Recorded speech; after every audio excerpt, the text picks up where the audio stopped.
রথযাত্রা বলতেই পুরী কিংবা মাহেশের নাম মনে পড়ে সবার। আর তারপরেই রথযাত্রাকে যারা বিশ্বের দরবারে পৌঁছে দিয়েছেন, সেই ইসকনের রথযাত্রারও রয়েছে গৌরবময় ইতিহাস। চলতি মাসে শুক্রবার জগন্নাথ, বলরাম এবং সুভদ্রা রথে চড়ে মাসির বাড়িতে রওনা হবেন।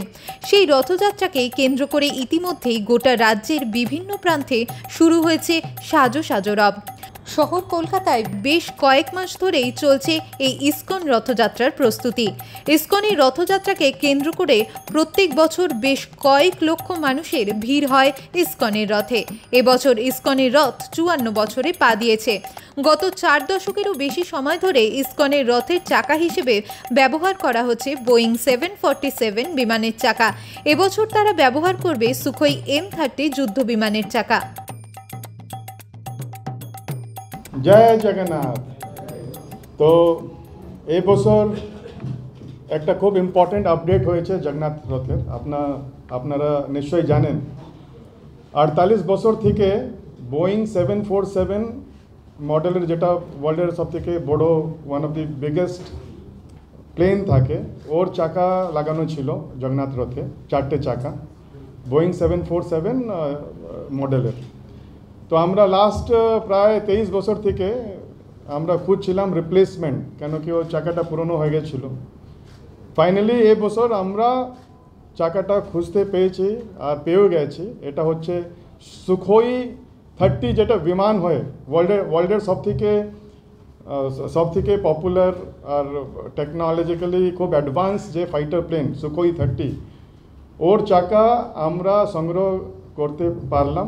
এটা অনেক পারমিশন লাগে, কিন্তু আমরা খুব ধন্যবাদ জানাই MRFকে কি ওরা আমাদেরকে এটা দিয়েছে। তো ব্র্যান্ড নিউ সুখোইর চাকা আমরা জগন্নাথ রথে লাগানো হয়েছে।